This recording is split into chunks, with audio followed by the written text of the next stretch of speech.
loud as I can, but it's still a little raspy. So just a little bit of introduction. So livestock and companion animals exhibit different complicated behaviors, and that can be related to the care of their offspring or response to external stresses, which we'll talk about more in detail. So they can exhibit physiological responses, so that's responses that are going on within their body, and then behavioral responses to external stresses. And then there's also been increased concern about the welfare of livestock and companion animals, which is a really big important topic, especially in livestock production, because concern about animal welfare can actually end up driving changes in the industry, which we'll talk about a little bit in this lecture. So temperature stress is a really big stressor. So extreme temperature, whether it be high or low, can cause a behavioral response in the animal. So like humans, livestock and companion animals will become stressed when the temperature is kind of out of the range that they're comfortable with. So adequate housing is really, really important to kind of make sure that you're dealing with the temperature stress and trying to alleviate that as much as possible. So some of the behavioral kind of things that animals can exhibit includes aggression. So there are two major types of aggression. So there's interspecies aggression and intraspecies aggression. So the words are kind of similar, so it might be easy to get kind of confused. So interspecies is behavior between different species. So that would be like if a predator is attacking its prey, or other anti-predatory behaviors. So if that animal is defending itself against another species, that would be interspecies. And then intraspecies aggression is aggression that's directed towards other members of the same species. So that could be including territoriality, which we'll talk about, social hierarchy, and other aggressive behaviors that we'll go a little bit more into detail with. So there are different types of intraspecies aggression, so different reasons that animals in the same species may become aggressive towards one another. So one of those is territoriality, and so that's basically when an animal, frequently the male, will defend the territory against an intruder. So you might have seen this with some animals before, dogs especially, like Trigger likes to defend the apartment if anybody comes in. So it could be a male defending a single female in the case of a herd situation, or it could be a male defending a group of females. So it just kind of depends on which species that you're talking about and what the situation is there. So a couple reasons for this. So it could be that the male wants to ensure that his genes get passed on. If he's got a group of females or a single female that he's breeding with, obviously her offspring are going to carry his genes. And so this is something that animals will do to make sure their genes are carried on. So I know in lions, if another lion kind of comes into that pack, the dominant lion will kill that off. Or if a lion comes in, it will kill off that lion and all of the cubs of that lion, because it's kind of crazy how animals do these kinds of things, but it really ensures that their genetics are being passed on and not those of another male. So again, how this kind of shows itself can differ with species. Another reason that animals might be really territorial is to protect a good feed source, especially animals that are kind of in the wild, or livestock maybe even. Typically, cows don't get too aggressive towards each other, but it can happen with some different species, so different reasons. So another thing that can cause interspecies aggression, so between the same species, is the establishing of a social hierarchy. So that would also kind of be called a pecking order, which you've probably heard that term before. And so this was actually first kind of talked about in chickens. So that's probably why the term pecking order kind of came about. So this is important in species that are really social. So species that like to interact with other members of their same species, because not all species do that. But if you think about like cows, they're herd animals, they like to be around each other. And it can also happen with group housed livestock, because when you have a lot of animals in the same space, you're going to kind of maybe create a situation where they're going to need to establish some sort of hierarchy and who's dominant and who's not. And so they'll do this to maintain stability and also to reduce the chance of injury to the group. So some ways that this hierarchy can be kind of displayed and maintained is by the dominant animal showing aggressive behavior, and then the subordinate animal will show submissive behavior. So if you're kind of watching a group of animals, it'll be pretty easy to tell early on which one is going to be the dominant animal and which ones are going to kind of be the submissive animal. So examples of the social hierarchy situation would be like a lead dog in a pack, like say a pack of wolves. In chickens, again, I talked about chickens. It's kind of where this was first noticed. So that can be a big deal in chickens as well. And then pigs at weaning. So we talked about a lot of the stresses that pigs are at when they have when they are weaned, you know, new environment and all of those things. But also they are sometimes split up from their litter mates. And so they're put into a pin 3000 situation with pigs that they haven't met before. And so what you often see oftentimes is that they'll kind of bite at each other. A lot of them will have marks all over their body because they've kind of fought it out to establish that sort of pecking order. So it's definitely something that does happen and something to be aware of. Another thing that we'll kind of talk about with animal welfare, but putting sows in group pens. Sometimes some sows can be more aggressive towards others. So if you have a larger sow versus a smaller one, that could end up doing some damage. So just things to think about if you have a production system. So other aggressive encounters that could happen that would be considered interspecies aggression would be when a member of the same species attacks or kills another, or a forced mating situation, which could also happen. So testosterone, which you should all be familiar with after the lecture on reproduction. So testosterone is the male hormone, right? That was a question on your test. So the presence of the male hormone testosterone has actually been linked to aggressive behaviors. So testosterone acting on the brain can actually affect the frequency of these aggressive behaviors. So this could also explain why castrated males are less aggressive typically. So there's also evidence that serotonin, which is just a neurotransmitter, so it sends signals throughout the body, and its precursor amino acids, so serotonin is formed from tryptophan, can also be involved in brain control of aggression.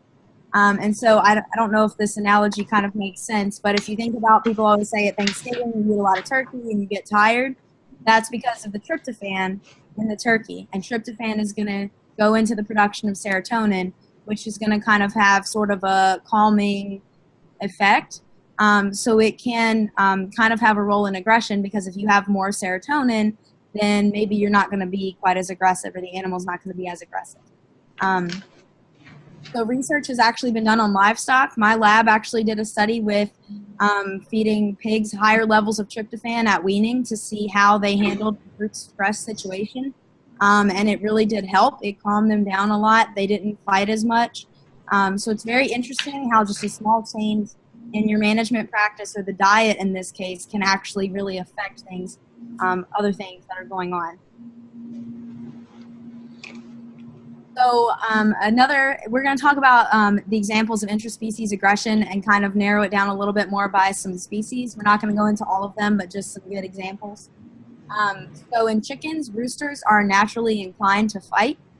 So some of you have probably heard of cockfighting before. So that takes advantage of this inclination that they have to want to fight and show aggressive behavior. And so the principle of pin order, and like I said, pecking order, was first established in chickens. So that's where the dominant animal would show a higher frequency or occurrence of pecking other animals. And so that's kind of how that came about. They would literally peck the other animals, so pecking order kind of makes sense. And then some breeds are more prone to aggression, so genetics can play a factor. I know that with the dogs especially, there are kind of people that are on either side of the fence, whether it's like genetics and they avoid particular breeds, or whether it's environment. I'm a believer that it's a little bit of both. So there are genetics that can kind of predispose animals to aggression, and then obviously environment can play a big part in that. So that's just kind of my take on that. But so it's good to be aware of, like we talked about, the different breeds of cattle. Herefords are typically a little bit more calmer than like your Charolais. So genetics can be a big thing to consider as far as handling characteristics and aggressiveness of the animals that you want to deal with. So the reason that feather pecking in chickens is a big deal is because it can actually lead to the death of whatever chicken is being pecked on, and actually cannibalism, which is not something you really want to think about, but it can happen. And so it's really, really important to understand this, because sometimes a lot of people, you know, and animal welfare is a big deal, but sometimes people that don't really understand it are like, oh, well, why are animals housed a certain way, or things like that. And what you'll actually see when you get further in animal science is that most of those things are actually to protect the animals themselves and not to be cruel or anything like that. So feather pecking is a big deal. So in the poultry industry, in order to combat this, beak trimming is performed to kind of prevent this. So you can see the picture on the right of this bird that obviously you may not be able to tell from the picture because I should have put one for comparison, but normally the top part of their beak will extend out past the bottom part of their beak and kind of come to a sharp point. And so what they do is they'll just kind of snip off that end of the top part of the beak. And so you see like that's kind of a blunt end that won't do as much damage as a pointy beak would. And it doesn't affect how they eat or anything else that they have to do. So it's very humane, but that's why it's done. So if you ever come across anything like that in the industry, that's what it's done. And pigs will actually, babies have really sharp needle teeth, and those will be clipped to protect the sow, but also to protect the other pigs because they're very, very sharp. And when they start trying to establish an order, you can have the pigs getting scraped up pretty badly. So lots of different things in different industries that people do to kind of control these behaviors. So another example would be dogs showing territoriality. So that would be like barking when a strange dog or person enters their territory. Trigger's famous for this. Y'all have heard him many times. And one thing that's different than what you might expect is that female dogs who have actually been spayed, so that they've had their ovaries and uterus removed, will actually be more territorial than other female dogs. And why that is, I don't really know the specific answer. The only thing I could think of is maybe it has something to do with once those are removed, you don't have, you know, your hormone levels will be affected. Maybe that has something to do with it. But that's kind of interesting because that kind of goes against what you would typically think. There are also breed differences in the number of aggression problems in dogs, as well as anxieties and phobias. So if you've had a lot of dogs or different breeds, you may have noticed that you may have had a dog that gets stressed out more than another, and that could be partly due to the genetics or the breed of that dog, and aggression problems as well. But again, I say some of it's genetics, but some of it also is environment. But just to be aware that genetics does play a part, and be aware of that if you are getting a breed that might be a little bit more prone to aggressive behaviors, and just know how to kind of handle that and nurture that animal. So like I said, these can be influenced by environment. And so that can go in a good way, or it can also go in a bad way.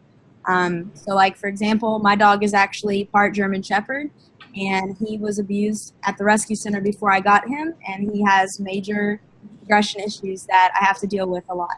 And so had he been abused, I think he still would have had issues, but that German Shepherd in there definitely didn't help matters. So he's kind of a good example of genetics meeting a crappy environment, and he's got issues that he's going to deal with for the rest of his life, and as long as I own him. So just a good thing to keep in mind if you have, you know, companion animals or thinking about getting a dog, you have small kids and things like that. So reproductive behavior is also an important type of animal behavior. So again, like we mentioned earlier, males want to increase their chances of passing their genes on to as many offspring as possible. Again, I would say that's probably more a situation that you would run into more in like wild species like lions, because typically if you have like a cattle farm, you're not really going to have more than one bull. unless you have them very, very far away from each other, because that's just kind of asking for trouble, depending on the size of the operation. So that may not be an issue that you'll run into, especially in a lot of livestock production. You're using AI anyway, so you may not run into this reproductive behavior kind of aggressive thing.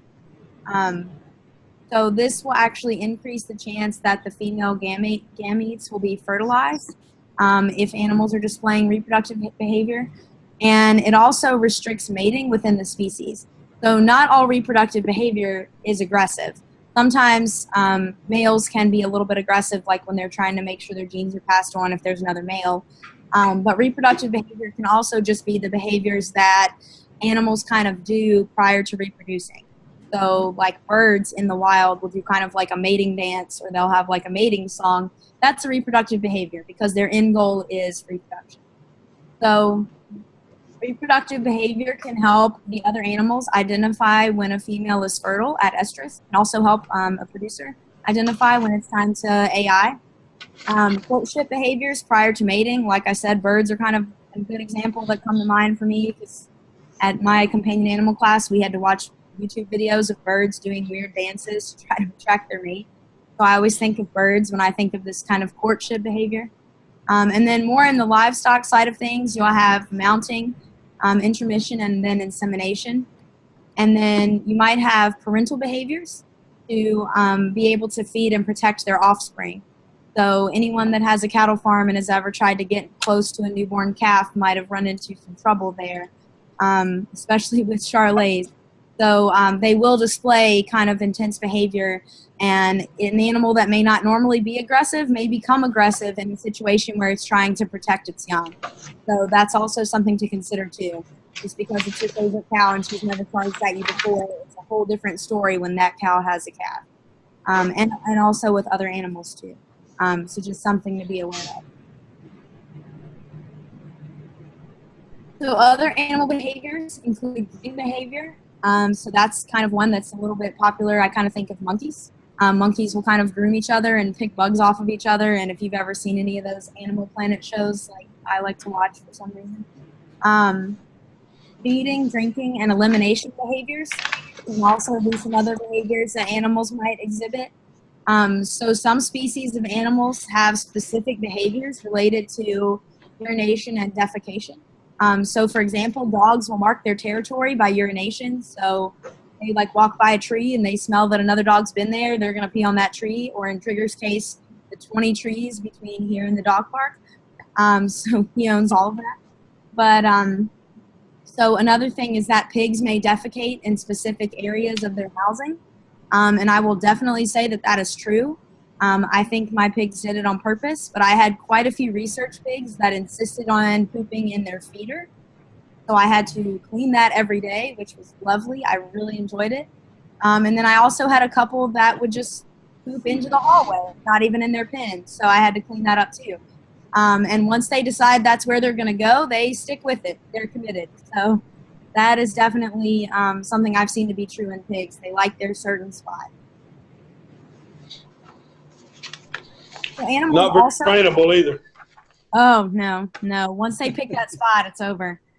I just got so mad because it was in their feeder all the time. I had like 3 of them, and every single day I had to clean it out and give them new feed. And when you're trying to do a nutrition study, that's really annoying. But yeah, so behaviors to facilitate temperature homeostasis or thermoregulation, that's something that animals will do. And that's something that as a person you would probably do too. So in order to promote cooling, if an animal's getting too hot, they will start panting. You've probably seen dogs panting when it's hot outside. They'll move away from the heat. So they'll try to get access to shade. So you'll sometimes see like cattle will start, trying to go up under the trees, or if you have a shelter in place. And then pigs will actually wallow in mud. Pigs have a few sweat glands, but they're not very efficient at sweating. So pigs are very susceptible to heat stress. So that's why you kind of typically think of pigs rolling around in the mud, and that's because they're actually trying to cool themselves off. So the opposite, to promote warming, if they're in an environment that's too cold, they will move towards the heat source, obvious. And then group animals will kind of start congregating together to share body heat and to make their body profile more compact to reduce the heat loss.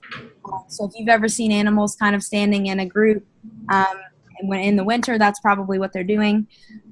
So lots of different behaviors that animals have. So communication is another big one. So there's auditory detection or hearing of vocalization. So animals can actually respond to each other's mating calls. So that's really important because if an animal is ready to mate, that needs to be made known to the rest of the group or her specific mate, whichever the case may be. Olfactory detection, so smelling of pheromones. So we talked about pheromones in a previous lecture.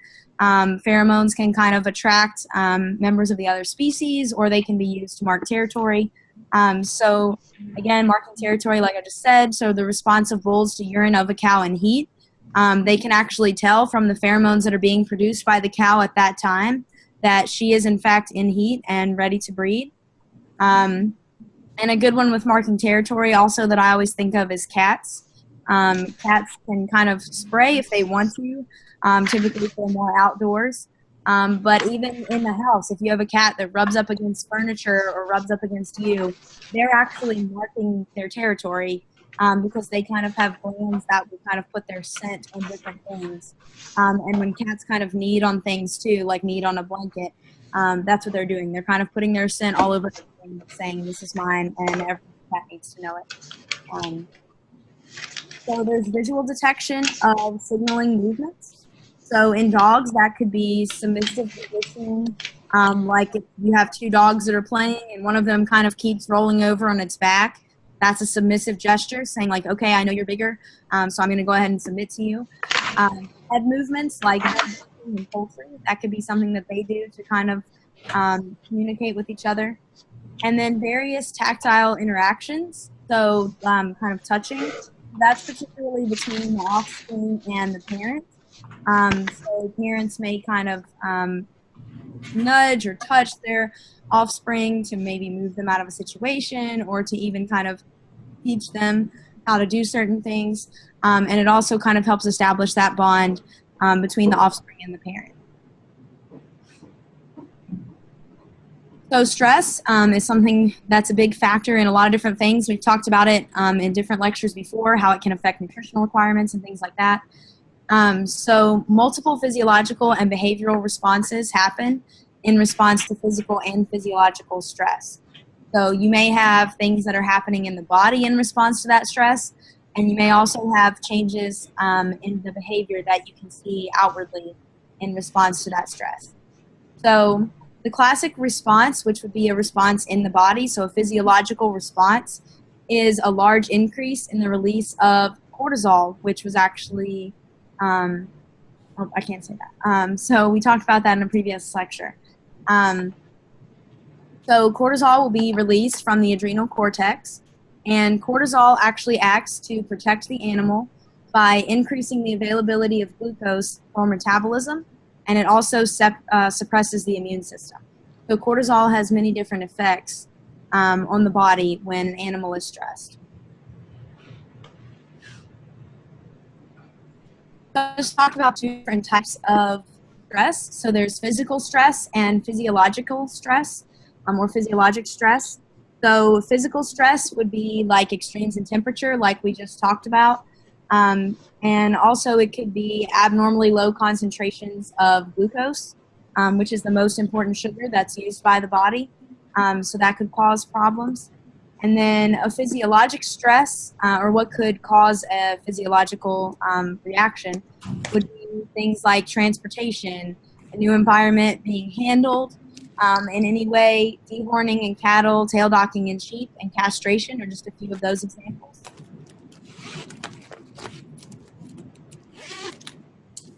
So how do we assess whether an animal is stressed? So there are many different ways that you can do that. So there are behavioral indices. So you can kind of tell if it's to the point where an animal is actually being vocal or being aggressive. Obviously, that's pretty apparent that that animal is stressed out in some way.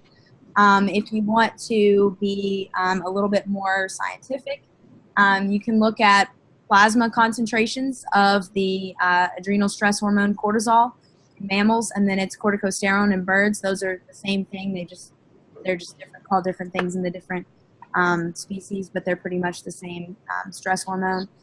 So you could look at levels of that. You could also look at production metrics. So this would kind of be more of a long-term way of assessing stress. But you could look at things like growth or milk production in dairy cattle. Egg production in laying hens is a good way. So again, that would kind of be something that would be a little bit more long-term that you would monitor over at least probably a couple weeks or so. There are other health indices, including the frequency of injuries, the frequency of disease, because when an animal is stressed, it's kind of using more energy to kind of deal with that stress. And again, it's suppressing the immune system because cortisol kind of suppresses the immune system, like we just said.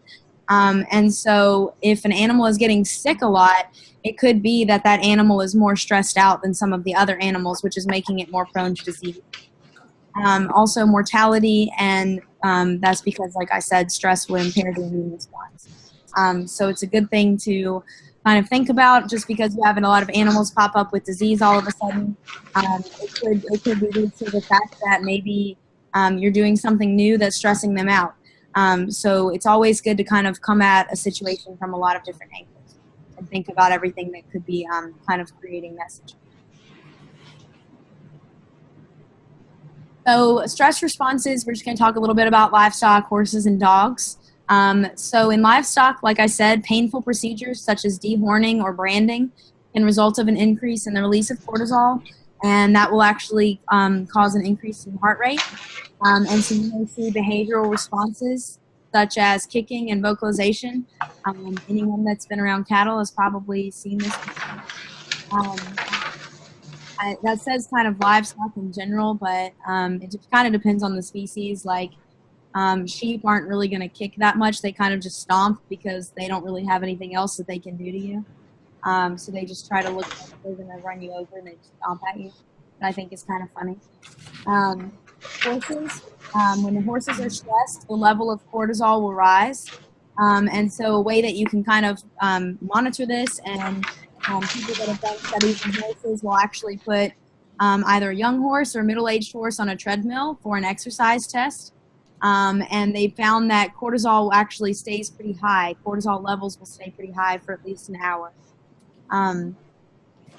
Dogs will have an increase in the release of cortisol, and interaction with people can actually reduce the stress response. I'd say that kind of depends on the interaction with the person. Like maybe an interaction with me would reduce stress for trigger, but interaction with a stranger would probably really elevate his stress level. So it kind of just depends on the situation. There are also behavioral indicators such as auto grooming. So cats will kind of like groom themselves way more than normal if they're stressed. Sounds like I've had animals with a lot of problems, but I had a cat who was a compulsive cleaner because it turned out that the cat was kind of getting stressed out by being around dogs, and so it was just cleaning itself until it like had no fur left. So that's a good example of a behavior in response to stress. Paw lifting can be another one, and then vocalization or barking is a pretty obvious one in dogs that something's going on that they don't really like. So temperament can really play a role in the behaviors of different species and different animals.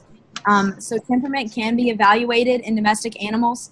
There are some things, like I said, like we know, like Herefords are typically more calm than, say, Charolais, and with other species as well. You kind of know a little bit which breeds are going to be a little bit easier to handle and things like that. But even within a certain breed that's prone to that, you're going to have some animals that get stressed out a little bit easier than others. So if you want to kind of evaluate that on an individual level, one way to do that in cattle is to evaluate them in a chute situation. So as they come through the chute, you can give them a score of quiet and calm, or the opposite, which would just be like wild and crazy. And it kind of seems like the wild and crazy ones are always the ones towards the back for me. I don't know. In school, we had to practice giving shots, and everyone else got to give shots to the calm animals, and I had the one who was like the hardest for them to get up there, and she got in the head gate and was just like jumping up and down, like her head was like stuck, but she was like kicking her whole back body, like laid down, and it was terrible, and I still had to give her the shot if I wanted the points, so it was very, very good. So another thing that's really important if you have a livestock operation or you're ever going to be part of one, is to note that when research was done on this, cattle that scored as calm actually grew faster than cattle that were more agitated. And that makes a lot of sense if you think about the fact that when animals are stressed, they're going to be putting energy towards dealing with that stress. And you have energy taken away from the immune system and growth. And so it makes sense that they would grow faster. And also, cortisol is produced when animals are stressed, like we said, and that actually has growth impairing effects. And so animals that are calmer would have lower levels of cortisol, and so they would grow a lot faster. So it's really important to think about, and if you are going to be handling livestock, it's really important to take the extra time to maybe handle the animals slightly differently, like in a different way or in a more calm situation, because it really will pay off for the rest of your production, because those animals will probably grow faster than their stressed out counterparts. So something to be aware of. So animal welfare is a really, really big topic. It's something that as an animal scientist, I deal with a lot, and you'd be surprised how many interactions I have had with people that are not animal scientists that are have their own opinions about how things are done and may not necessarily know why. So if you are going to kind of stay in animal science, it's good to be aware of animal welfare issues and why things are done the way they're done. For example, like why beaks are trimmed in poultry. At Tech during my undergrad, we actually had a whole class for an entire semester just on these issues with animal science and how to deal with approaching people that don't come from that background, that don't really understand why, and how to explain to them that we do want the best for the animal, and kind of how to handle animal welfare issues. So producers are increasingly holding themselves accountable to consumers, because obviously if your consumers don't want to buy your product, you have a big problem and you're not going to be very successful. So this will actually really drive a lot of decisions that are made in production. So like we talked about previously in a lecture with the passing of the veterinary feed directive. And so part of that was due to the development of antibiotic resistance, which is a big deal. But another part of that is that consumers have kind of, been aware of the use of antibiotics in livestock production. People kind of freaked out about it and thought that antibiotics were in their meat, and they weren't. There's withdrawal periods.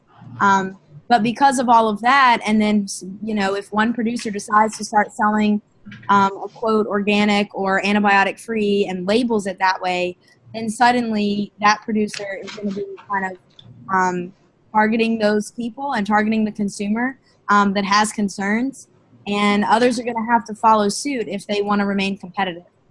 So I was actually at Smithfield Hog Production, and they were talking about how they had to go that way because they were going to start losing out compared to other companies that were doing that, because that's what the consumers want.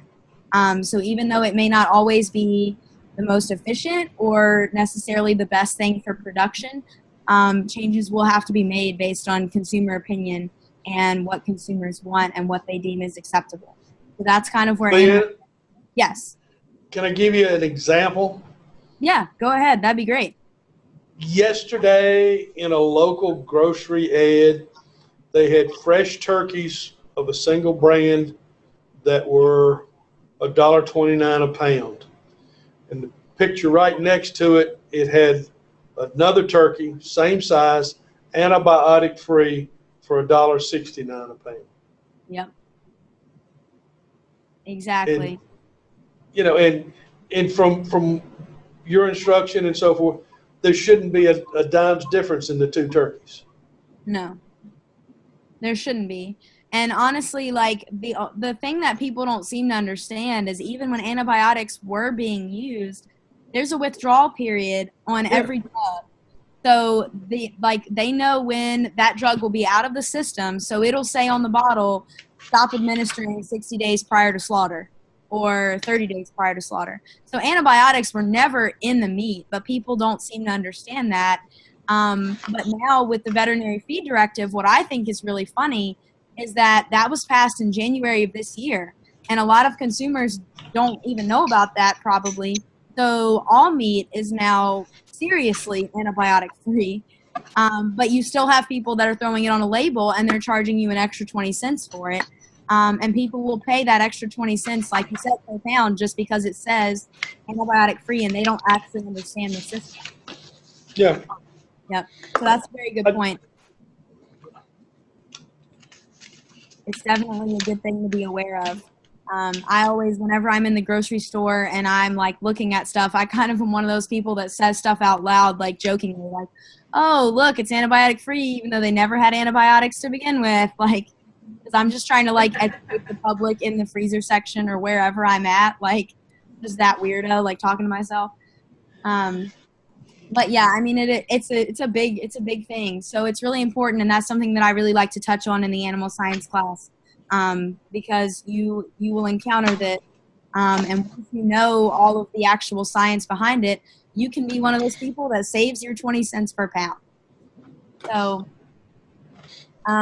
in order to ensure that animal welfare is dealt with, there's a third-party welfare assurance system that's kind of been developed. So they'll actually audit production facilities to ensure animal welfare. And this is a really good thing because you are going to have people that are not going to treat animals the way that they should. I know I saw recently someone in Charlotte County got busted that was working for Tyson. And so these welfare assurances are in place to make sure that animals are being taken care of and treated the way that they should be treated. But the way that I also kind of explain it to people is if a producer wants to make a profit, they're not going to be harming those animals because those animals are their livelihood and they're going to take care of those animals as best they can. So for people that try to paint farmers as cruel or inhumane, that's kind of one of my selling points is if a farmer's mean to his animals, he's not making any money. So what's his incentive to do that?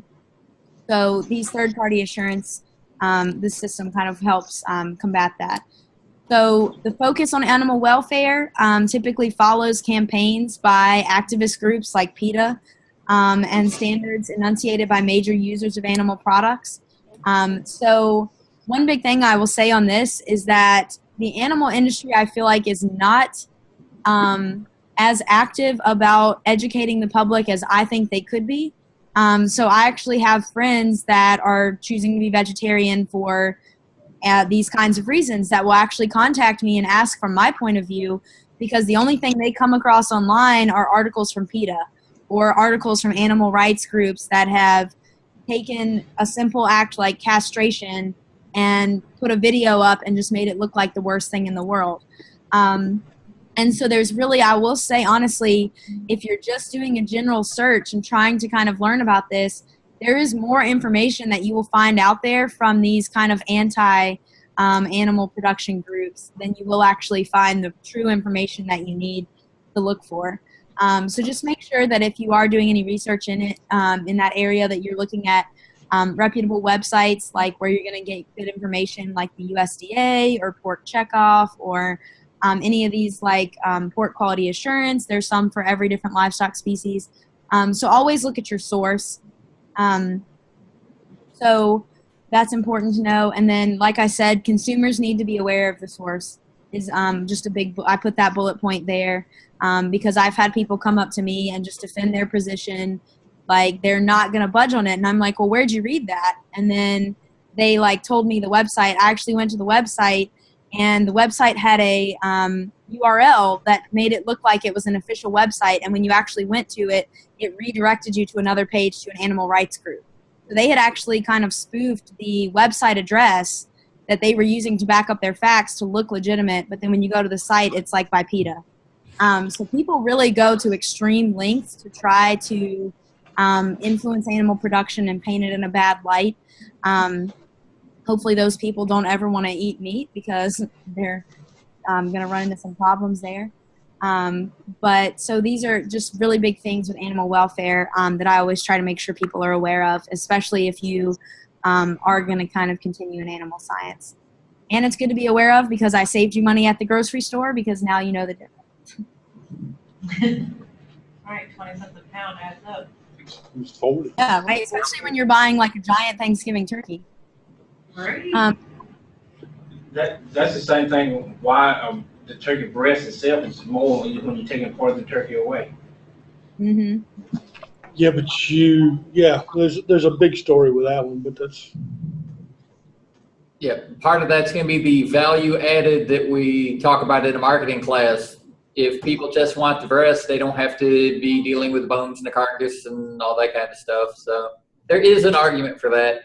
Yeah, that's true. And like, I mean, especially with anything poultry, because you have like chicken nuggets, chicken tenders that are pre-breaded, all these things. So like, yeah, like Tom said, you may end up paying a little bit more for a product that's been further processed because it's saving you the trouble of having to like, take it all in yourself, or deal with the intestines and things like that. So temperature control or thermoregulation is a really big thing. We've hit on it a little bit in the lecture already. So domestic animals like livestock, poultry, as well as companion animals are homeotherms. So that means that they will maintain their core body temperature within narrow ranges that they're kind of comfortable in. And typically those ranges are a little bit above what their external environment may be, depending on the situation. So metabolism, activity, and digestion are all things that can produce heat. So actually just by eating and digesting food and things like that, that will actually produce heat within the body because these processes within the body use energy and some energy is going to be put off as heat. So different ways that animals can kind of control their temperature. So domestic animals are homeotherms, like I said, but they can also be turned endotherms as well, and that's because they generate heat. So the endotherm term kind of just means that they can generate their own heat. So if you think about that in comparison to like a reptile or something that's always trying to get in the sun to kind of get heat from the sun, they're not an endotherm. They would be an ectotherm. So just differences in the way that animals maintain their temperature. So in a steady state situation, heat would be produced by the body, and that's also going to be balanced by heat that's going to be lost to the environment, because even though heat's being produced in the body, it's not just going to like continue to be produced until that animal spontaneously combusts. It's got to go somewhere. So some of it's lost in the environment. So at temperatures above the thermoneutral zone, and the thermoneutral zone basically just means that temperature range that animal's body is comfortable in. At temperatures above that zone, heat can be lost by increasing their evaporative heat loss, increasing blood flow to the skin, and behavioral responses such as wallowing in ponds or in mud. At temperatures below the thermoneutral zone, mammals or birds will respond by increasing the production of heat. And so they can do this with increased metabolism. And then there's also shivering that is actually a response to try to get your body to move to kind of produce some activity and produce some heat there. And then there's also non-shivering production of heat. So ways that the loss of heat can be reduced is through vasoconstriction in the skin and extremities, increased insulation by laying down a layer of fat, because fat is pretty poorly conductive of heat, so it won't really necessarily go through that fat. It'll kind of, the fat will kind of keep that heat in. So if you think about animals that have to be in cold environments, I know like eels and animals like that have a good amount of fat because they're in cold water, in cold temperatures. So that can actually increase their growth prior to the winter. Animals may start putting on a little more fat, especially animals that hibernate. Behavioral responses such as increasing the insulation from the hair or feathers by kind of like ruffling or puffing up their feathers, that can kind of help keep some of that heat in. So heat sources and other responses to heat stress. So good sources of heat, obviously the number one source of heat, the sun. Litter or bedding can help. That can kind of help if you have a situation where they're going to be housed on like a cold concrete floor. If you put some litter or bedding down, especially for like baby animals, that'll really help. Other animals, if you can have a situation where you can have animals in a group when it's cold outside or in a building, that's always good. Lights, you could use like heat lamps and just lights in general will generate a little bit of heat. I know for baby pigs, sometimes in the research studies, we have to bring in heat lamps, and sometimes in the farrowing barns, they'll have heat lamps to kind of keep those baby pigs warm. Mechanical heat from automated feeders and things like that. And so then responses to heat stress would be for the animal to reduce virtually all of their activity. Panting in dogs and poultry, birds will pant as well. Sweating, which is kind of a common thing that's seen in horses. When you take off their saddle and everything, you probably see that they've sweated a lot. Licking surfaces, cats will do that. And then again, wallowing in mud, which we talked about with pigs, is a big way that they do that. So environmental problems of extremely low temperatures and things to consider. Extremely low temperatures can lead to reduced performance in livestock.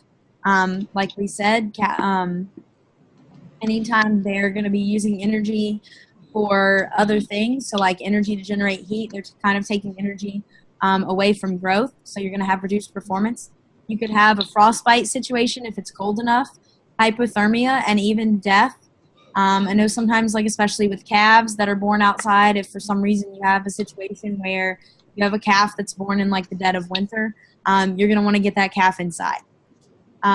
Also, another thing to consider is, especially with animals outside in the winter, their water supply may freeze. So you want to be checking that pretty regularly to make sure that it's not just a block of ice, and make sure that they do have access to water. Wind chill can result in frostbite and waste loss of dietary energy for maintenance of body temperature. So you're going to have losses there because that animal's going to be using that energy to generate heat. And so a good way to kind of combat this is by having windbreaks or shelters. So whether that just be kind of like a three-sided, shelter that the animals can kind of go into, or just something to kind of break up wind that may be coming across a pasture in the winter. Trees will even kind of break that up if you have enough of them. So they can prevent problems of low temperature. So things to consider. It can be a problem, but I mean, obviously it also depends on the area that you're in. If you have animals a little bit further up north, you're going to have more of a problem with this than we typically do in the south. But it can be a problem, especially, like I said, for newborn animals that are born outside. So lots of different things to think about. Does anybody have any questions on what I covered? All good? Okay. Well, let me know if you can't see your grades. And like I said, once everybody online has taken their exam, then I will post the key and I will be emailing each of you your individual feedback about the questions that you missed or whatever. All right. Have a good weekend. You too. See you Tuesday.